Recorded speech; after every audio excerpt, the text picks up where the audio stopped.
Welcome back to CTV Morning Live. It's our Ask the Expert segment with Recycle Frog. David Martinek is here to join us. 789-6559, extension 2803 is the number to call. You can always ask us your questions as well through our email, ottawa.morning@ctv.ca, and on our Facebook page, CTV Ottawa Morning Live. And it didn't take long, David, to get some calls in.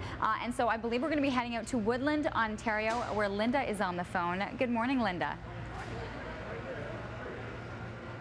Linda, are you there? I am. Hello. Hello, Linda. Good morning. Good morning. What's your question for David? Well, David, in the past 25 years, I've inherited a lot of flat silverware and flat tea sets that come with the sugar, and milk containers, and they've all been wrapped in plastic and they've tarnished, so they're silver. But is it worth for me to bring something like that in to get it checked out, or is it really kind of a null void for silverware? Yeah, very, very popular question. Thanks, Linda. We do see a lot of flatware, tea sets, platters, and things like that. I would say that the vast majority of those, at least 60% of them, tend to be plated material. Tarnishing is not an indication of solid sterling silver, and solid sterling is what we buy. But one of the things that we do, and Linda, you may be very interested in this, is that when we look at any piece, whether it's a piece of jewelry or whether it's a flatware set or a tea set, we're looking at it to see whether or not there's resale potential, meaning it can go on consignment and be resold for more than the metal value, meaning the melt value, or should it be sent to the refiner and melted down for just to recover the metal that's in there. Every piece goes through that analysis.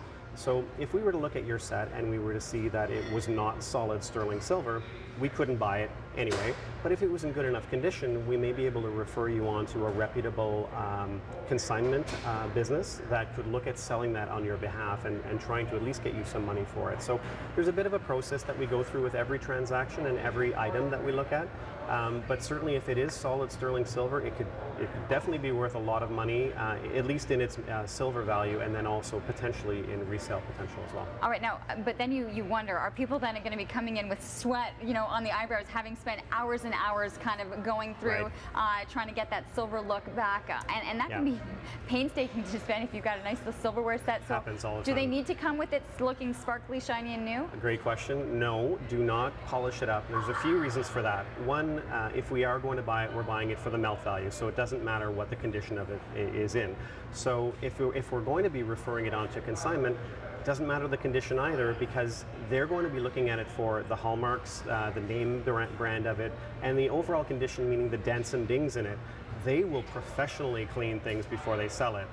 Your hand polishing might actually do more damage and devalue it. So really, why is that? Just we're not using the right products, or we just technique? Yeah, the technique, the actual products that are used are not the same as the commercial grade stuff. They've perfected the art of restoring things rather than just sort of polishing things. And they'll know the value even if it's not. Absolutely. They'll recognize that, because you think, well, okay, it doesn't look as good as it used to, but they'll know what it's supposed to look like. Absolutely, and they're going to restore it back to what it should look like before they sell it. So don't polish anything up. Don't spend time on that. If we're going to buy it, we're buying it for the melt, and if we're sending it on, the other business will take care of cleaning it. So it actually takes a lot of pressure off the seller.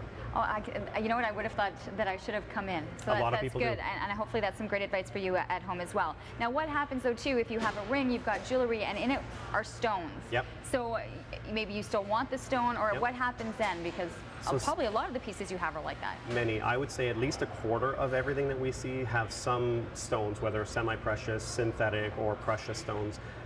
Like I was describing earlier, anything we look at, we're looking at determining whether it's more valuable as it is, or should we take the stone out, give that back to the customer, and then melt, recover the gold or the silver in those pieces. So that's that process again. If you came in with an engagement ring, we've seen this many times, that's the kind of thing that we will never buy. But we will refer that on to another business, a reputable business that can sell that as it is, because a simple engagement ring with a solitaire white gold, the value is in that stone, not so much in the gold itself. So it doesn't make sense for us to buy it. We would rather you try and get more money by selling it on consignment. So that's that process that we go through. There's that advisor aspect too, is wanting it to be the best for the client as well. Yeah. All right, we're going to take a quick break. We have another segment to come with David with Recycle Frog. So once again, if you want to get your question in, just like Linda did, 789-6559, extension 2803. We'll be back with more after this.